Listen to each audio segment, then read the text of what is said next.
Okay, maybe I'm like, I've got Katie. I have a reveal. We have moved that horse. Okay.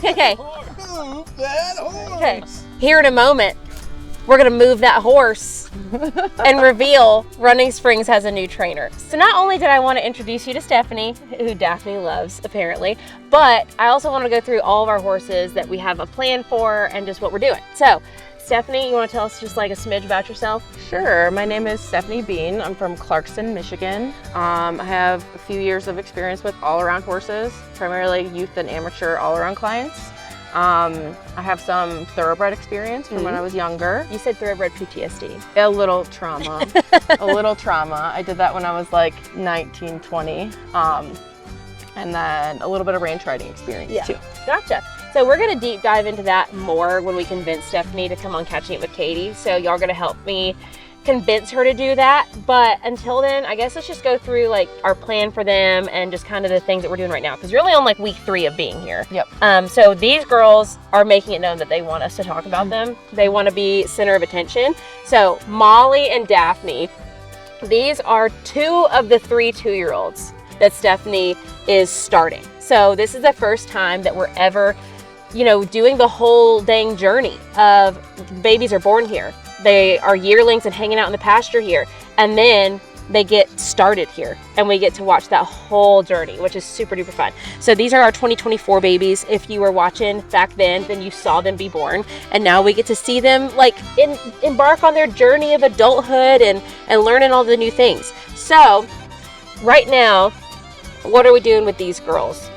Right now, we're just kind of going through the basics of like prepping them for under saddle work. They're a little bit young and we're kind of trying to take it slow.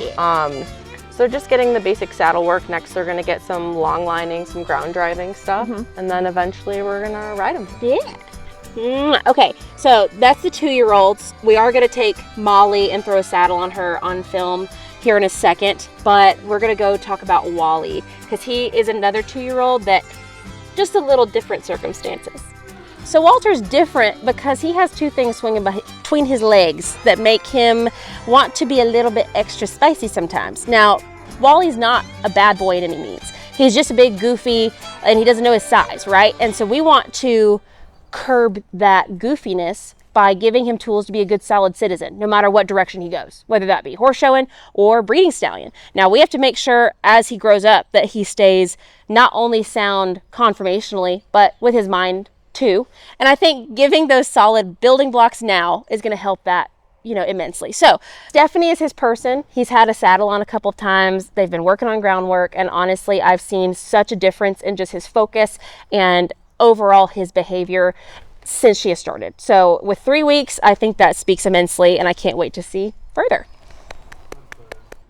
So we're going to use Molly as a little bit of a dummy today to just kind of show what it looks like when we're taking the 2-year-olds to the round pen and starting them. So in the past, I have started a couple of my own 2-year-olds. It's been literally 2017 since I did that myself, so almost a decade ago.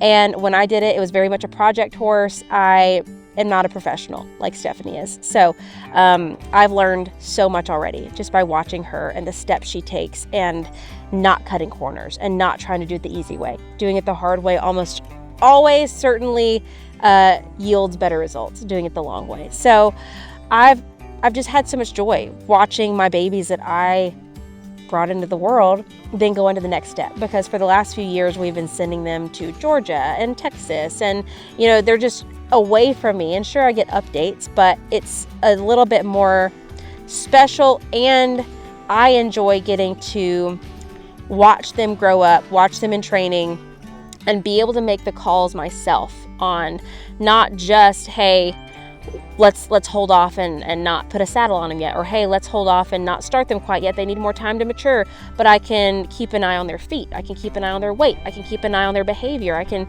not to say that I don't trust the people I've sent them to, but it just gives me that much more control and allows me to be that much more thorough on these babies as they grow up. And so with Molly, Daphne, and Wally, my hope is for them to be started here, get a really good foundation. We call it sacking them out. So that means just getting them really used to desensitization. So she uses like a feed sack, and we use the fact that there's cows everywhere and there's construction going on everywhere. Like we just get them used to a lot of different noises and the unexpected. So we sack them out, and then she starts them just lunging them and getting them used to more groundwork, and she grooms them daily, puts them in the cross ties, makes them stand in their stall tied, all these things that build patience and the building blocks for a really versatile, usable horse. So when they leave us, if I sell them, if they go to a different trainer, if they are at a vet clinic, if they are at a horse show, they have all these skills that are the basics. So that's important. And then what's been really fun has been seeing the first couple of times that a saddle has been put on their back. Now, I will be sharing their first rides.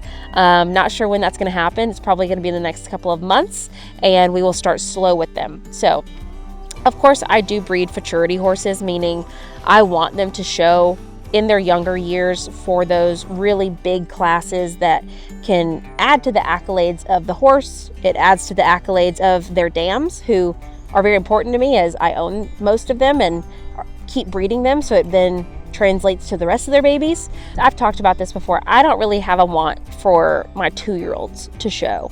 I just don't really have any aspirations for that, and so I don't really have a rush. I think it's important to start the foundation when they're young, and I think it's important, especially with stud colts like Wally, to go ahead and start them, but we keep it slow.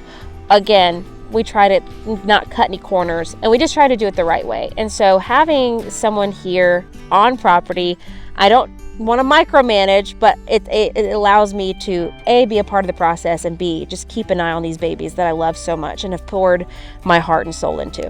Now, that's not saying that we're going to keep them home forever. This allows us to keep them home longer, but they will end up moving on to their finishing trainers. Aaron Moses and Jamie English are two of my trainers who are going to show in the futurities. But then what's really amazing about Stephanie is that she is a limited rider, and so there's different categories, and if we have one that needs to be shown in the limited category, now we have someone who is, you know, a really good rider that can do that.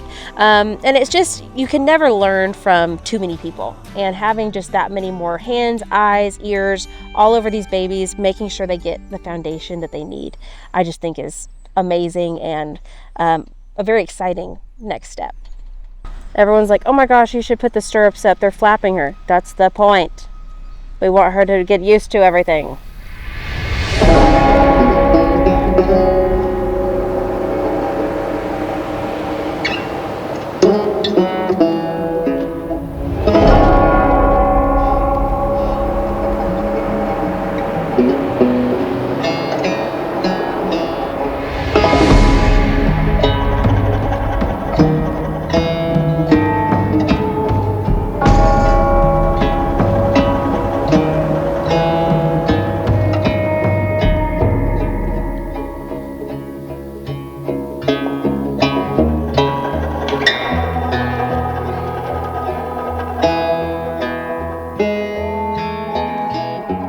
Okay, so last little bit that we're going to talk about today is we do have some pretty finished horses here on the farm that we want to get back into riding. And honestly, the struggle I've had with my business blowing up and with just the time it takes to dedicate to all the facets that are within it, I haven't had time to maintain my horses at home like I used to. I mean, used to be when I was in my teens and early 20s, I would ride 6 horses a day, no problem. All the energy, all the time, right? And I just don't have that time anymore. And over the summer, I did ride Ricky and Ethel and Kennedy, and I had them all ridden for 2 weeks at a time, and then I'd be gone and I'd be traveling and I'd be busy and I wouldn't be able to dedicate the time to keep them in consistent work. And then with some of the horses, it'd be like I'd be starting from ground zero when I got back. They had 2 weeks off, and because I hadn't really gotten them to a super stable point, getting back into work after being broodmare for years, it just kind of reversed everything. And so it was very frustrating, not only for me, but for the horses, and it made it not a super pleasant experience. I want to be able to get back into riding, but I just realized I needed that help. And I don't think there's any problem in saying I need help for the first time probably ever. So Not only is Stephanie starting the 2-year-olds and eventually the yearlings, we'll see some yearling work towards the latter part of the year, but also she is going to be keeping Kennedy, Ethel, Gracie, because Gracie's retired from broodmare life. She's going to be hopefully our resident pony horse, and maybe a couple of the other mares that are going to have some years off in the future, legged up and ready to not only maybe go to a couple of local shows, but just trail ride and be practice horses so that I have something to ride at home to not only just enjoy, but get me ready for showing the youngsters who are off in training. So it's like a big circle of horse show life. And right now we're going to watch as Stephanie rides Kennedy. Kennedy's been back into work from broodmare life for, a few weeks now. And so she's starting to sink back into it. But I think it's going to be really fun. I think we're going to be able to see so many different pieces of the journey that we haven't before on this channel. I think we're going to be able to do some fun things, like maybe throw some unsuspecting people on horses' backs and do some lessons with an actual professional and not just me. So this gives us the opportunity to ask y'all, what do you want to see? Fun videos, riding videos, training videos. I think we can definitely start branching out with our content. And I'm so excited to have the addition of Stephanie here.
So I hope you enjoyed these little tidbits of watching her work, and stay tuned for more.